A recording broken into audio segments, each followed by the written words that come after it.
Hello everyone. We received several requests to upload the solution of 2023 paper since some of the questions were very tricky. So here is the solution. In part 1, we will provide solution to the theoretical questions, and in part 2, we will provide solutions of the numerical questions. If you need further clarification on any particular question, please feel free to reach out to us. So let's start with the first question. The first question is to identify the monomer of cellulose among the given options. Cellulose is a homopolymer of glucose which is formed by beta 1,4 linkage of D-glucose units. So among the given options, the correct answer is. In this question, we need to find the expression representing the strain based on Maxwell model. The Maxwell model is represented by a spring and a dashpot connected in series. A spring provides instantaneous deformation and recovery, whereas dashpot provides time-dependent deformation. So, total deformation of the sample will be combination of spring deformation and dashpot deformation. Spring deformation is equal to applied load divided by elastic modulus of the spring, and time-dependent deformation of dashpot is equal to applied force divided by the viscosity and multiplied by time. Among the given options, the expression that matches with total deformation is option C. So the answer will be C. In this question, the structure of a cross-linked polymer is given, and we need to identify the monomers for this polymer. This question can be answered in two ways. One, if you remember the structure of polymer, you can identify the monomers. Otherwise, we need to use logic. Based on logic, we can see that in all the options, amine is common, so one monomer is melamine. Now, from the given options, we need to find the second monomer. By looking at the polymer structure, we can say that in addition to melamine, the polymer contains a monomer with one carbon atom. Among the given options, only formaldehyde is one carbon atom monomer. So the correct answer is C. This question is from blends and composites section. In this question, we need to identify the most suitable compatibilizer for PVDF and ABS. PVDF is often blended with ABS to improve its fracture toughness. ABS is a copolymer of styrene, butadiene and acrylonitrile. Since these two polymers are not compatible, to improve the miscibility of these polymers, compatibilizer is often added. As we know, compatibilizer are additives that makes incompatible polymers compatible. Now, let's see which of the given options can be the best compatibilizer for PVDF and ABS. Among the given options, option A, which is styrene acrylonitrile, and option B, which is butadiene rubber, are monomers of ABS, so it is compatible with ABS but not with PVDF. So both A and B are incorrect answers. PVDF is known to be miscible with polymers containing carbonyl side groups like polyethylene acrylate, polyacrylamide, etc. But it is not miscible with polymers containing carbonyl group in the main chain. For example, polyamides, polyester, etc. Therefore, nylon cannot be used as a compatibilizer. So the correct answer is option C, PMMA.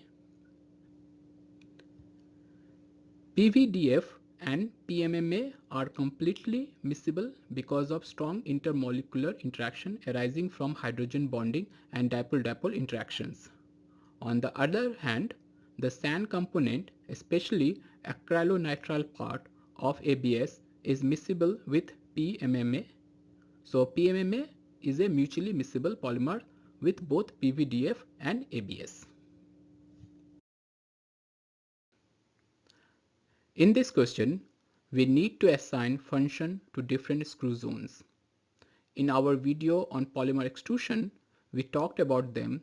So if you need to learn about the different parts of an extruder, please watch our video on this topic. Anyways, for this question, let's start with the feed zone. It is the first section of the extruder which receives the material. So the correct match will be 2, as it is already mentioned that it receives the charge or feed. After the feed zone, the next zone is compression zone. Here, polymers is melted and compressed to increase density, shear, and also eliminate any moisture or volatile present in the system. So based on the function mentioned in the right column, the most appropriate description will be number 2, that it melts the charge. Next section is metering zone. Here, polymers are under high shear, and mostly after this section, polymer melts comes out of the die head.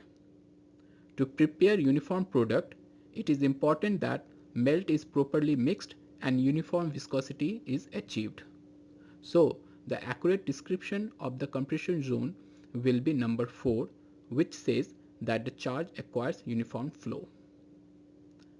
The single screw extruder typically contains only feed, compression and metering zone, but in some cases, like for difficult to disperse additives, extruder also contains some section which provides higher shear or different flow behavior, like Madoc or Egan mixing section. So the correct match for working zone will be number 1, high shear forces for effective mixing. We talked about this section in our latest video on dispersive and distributive mixing. Anyways, the correct answer for this question is number A. This question is also from blends and composites section.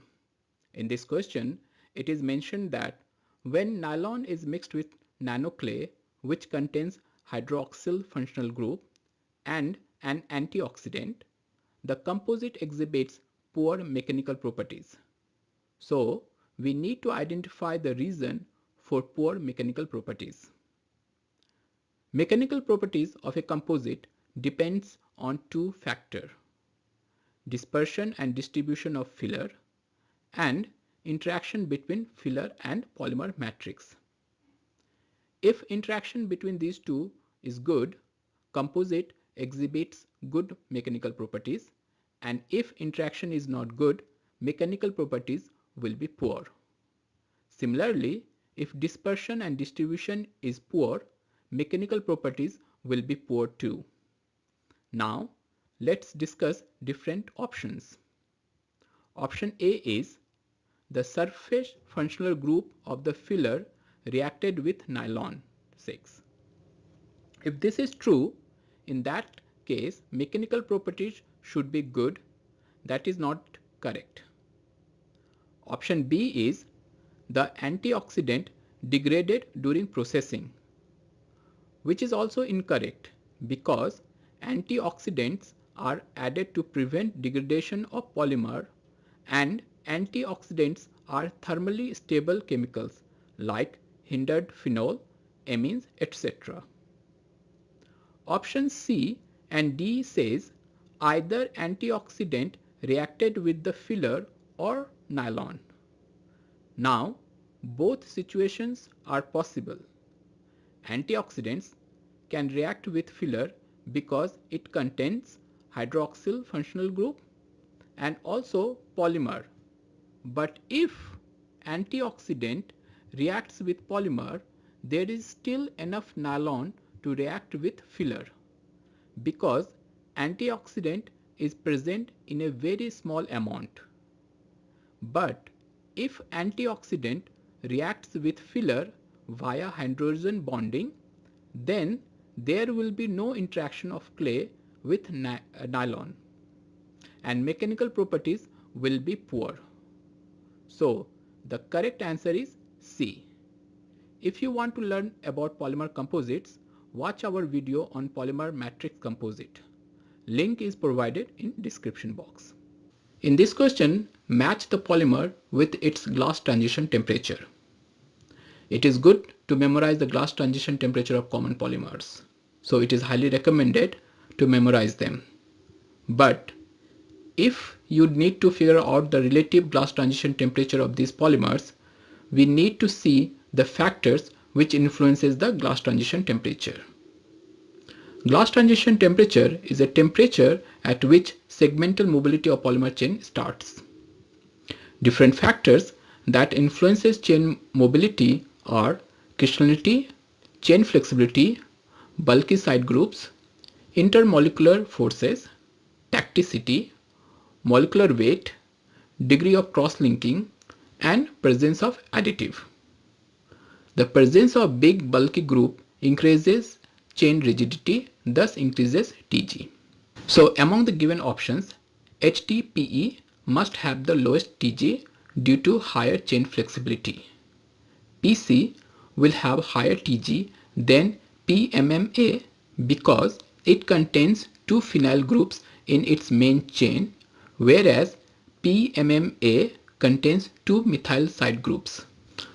On the other hand, since polyvinyl carbazole contains cyclic bulky group, it will show highest Tg. Thus, the answer to this question is B.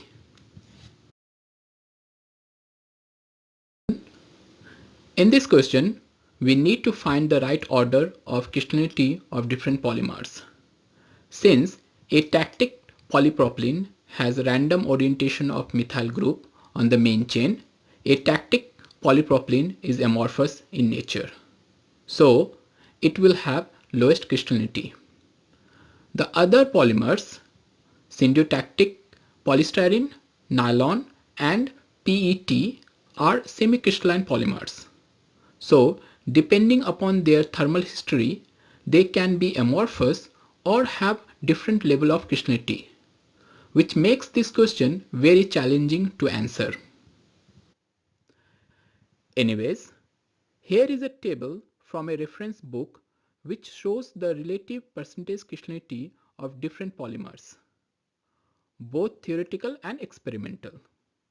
So based on this table, the order of decreasing crystallinity will be PET will have highest crystallinity, then nylon, then polystyrene, and then atactic polypropylene, which is amorphous, so lowest crystallinity. Based on this order, the correct option will be D. This is a very common question from polymer synthesis. We need to identify the type of polymerization method from molecular weight versus percentage conversion plot. In step polymerization, high molecular weight polymer is achieved only after reaching very high percentage conversion. In step polymerization, 50% conversion leads to only dimer. In contrast, in the case of chain growth polymerization, molecular weight increases very fast because of the high reactivity of the radicals. And in the case of leaving polymerization, molecular weight increases with increasing conversion rate because ionic reactions once started do not end. And so once the chain started to grow, it keeps on growing. Therefore, curve P is for radical formation, Q is for leaving, and R for step polymerization. The correct option is B. To answer this question, we have to either remember the most common method to produce common products, like for water bottle, blow molding is used, for buckets, injection molding is used, for thick sheets, compression molding is used, and for polystyrene coffee cup, thermoforming is used.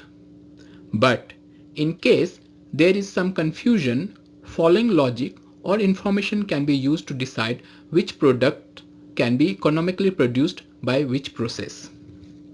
Like most flat products, with moderate thickness are made mostly by compression molding process, whereas very thin flat products are made by blow molding process like packaging film, trash bag, etc.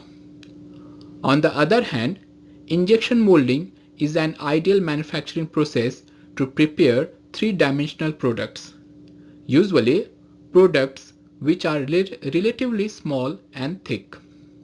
Similar products, but foamed morphology is prepared by thermoforming process.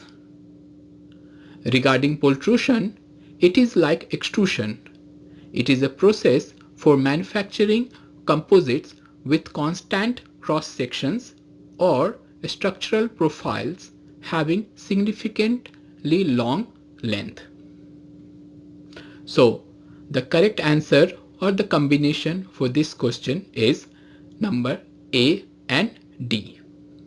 In this question, we need to identify the curing or vulcanizing agent for rubbers. Vulcanization is a process of forming a three-dimensional network in rubber through cross-linking reaction of curing or vulcanizing agents. The common vulcanizing agents are listed here. Based on this list, the answer to this question is A and D. It is highly recommended to memorize this list since this is also a very common question for GATE. This is a relatively simple question. In the question, it is given that lipase enzyme breaks ester bond and we need to identify which polymer will degrade by this enzyme. So basically, we need to identify the polymer that contains ester group in its backbone. As we can see from the structure, polycaprolactone and PET contains ester group in the backbone, so it will be degraded by lipase enzyme. Therefore, the answer is B and D. Next question is to identify the Ziegler-Natta catalyst and co-catalyst. Ziegler-Natta polymerization is used to synthesize linear polymers with no branching and stereospecific isotactic and syntactic polymers. There are two types of Ziegler-Natta catalyst and co-catalyst, heterogeneous and homogeneous catalyst. Based on catalyst type, linear, isotactic or syntactic polymers are prepared. Examples of heterogeneous and homogeneous catalyst and co-catalysts are given here. So, we can see that option A is a heterogeneous catalyst and co-catalyst combination and option D is combination of homogeneous catalyst and co-catalyst. So, the answer is A and D. In this question, we need to match deformation of polymer in different regimes. So before discussing different options, let's just have a quick look at the time scale of the molecular motion of a polymer. As we can see here, different parts of the polymer chain shows mobility at different time scales. For segmental mobility, it is in the range of nanosecond, whereas the whole chain takes several days. We must be mindful that the time scale and the range of molecular mobility will depend on the temperature of the sample. The two distinct temperatures for polymers are Tg and Tm. Below Tg, the polymers are in glassy state, so only vibrational and chain rotation is possible. Around Tg, segmental mobility is possible. And between Tg and Tm, polymers are in rubbery state, so long range mobility is possible. Above Tm, whole chain mobility takes place. With this understanding, let's discuss different options and find which one is correct. In option A, P is matched to 2, which appears to be correct since molecules show long range motion in the rubbery regime. The second combination is Q to 5, which is also appeared to be correct because around Tg, chains have only segmental mobility, thus independent of chain length. The last combination is R with 1. As we know, polymer is a viscoelastic material, so a polymer under deformed state would undergo a plastic deformation to reduce its stress and release excess free energy. So this combination is also correct. In that case, option A is the correct answer.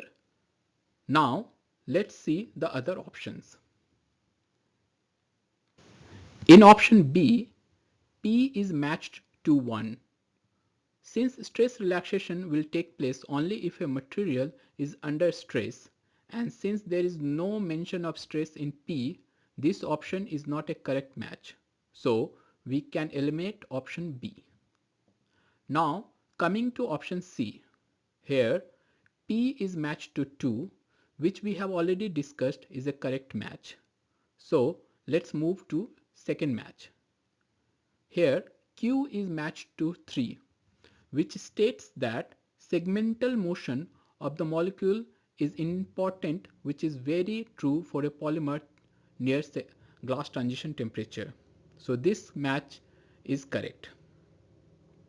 Next match is R with 4. That is, the maximum relaxation time is strongly dependent on the molecular weight of the sample under deformed state. There are several models like Rouse and repetition model which shows direct correlation between molecular weight and relaxation time. So maximum relaxation time will depend on the molecular weight, but only if the polymer is in rubbery state, where long range mobility is possible. Since temperature is not mentioned here, it is not possible to say that this statement is true in this case. Therefore, the combination C is not correct. Now, let's look at option D. Here, P is matched to 4, which means in rubbery resin, the maximum relaxation time strongly depends on the molecular weight. As we discussed in the previous option, polymer chain show long range mobility in rubbery state. Therefore, maximum relaxation time will depend on the molecular weight. Hence, this combination is correct. And we have already discussed that Q matches with 3 and R matches with 1. So the choice D is also correct. So for this question, both A and D are correct. To learn more about polymer viscoelasticity, please watch our video on this topic. In this question, we have to match different types of polymers with their characteristic stress-strain curve. I have explained the stress-strain curve of different types of polymer in much more detail in our video on mechanical properties of polymers. So, if you need to understand why different polymer shows different stress-strain behavior, please watch that video. The link is provided in the description box. Anyways, in short, polymers with very short strain value is known as brittle polymer. Polymers with high strength and high initial modulus is called tough and strong polymer, whereas polymer with high strength but low initial modulus is called soft and tough, and polymer with both lower modulus and lower strength is called soft and weak polymer. Based on this information, it is clear that curve 1 is for polystyrene. Polystyrene is a hard and brittle polymer. Curve 2 is for nylon fiber. Nylon fiber are very tough and strong. Curve 3 is for polyethylene, as polyethylene is more flexible and less tough compared to nylon. And curve 4 is for vulcanized rubber. Rubbers are elastic material with high elongation. Cross-linking makes rubber stronger. So the correct answer is C. In this question, we need to identify the method by which atactic polystyrene can be synthesized. Atactic polystyrene is general purpose polystyrene. It has no specific orientation of benzene ring, therefore it is amorphous in nature. Isotactic and syntactic polystyrene is synthesized by Ziegler-Natta polymerization. Now, Looking at the options, we can say that the first option, which is free radical polymerization, is correct because vinyl group in styrene monomer can undergo free radical polymerization. Option 2 is ring opening polymerization, which is incorrect because the phenyl ring is a very stable and cannot be opened. Option C is polycondensation, which is also incorrect because vinyl monomers undergo addition polymerization. So this is incorrect. Option D is ionic polymerization, which is a type of chain growth polymerization like free radical polymerization. Vinyl monomers undergo ionic polymerization when ionic initiator is used. So this is also correct. So correct options are A and D. Thank you for watching this video. If you have any question, please reach out to us. For numerical questions, please watch the second part. All the best.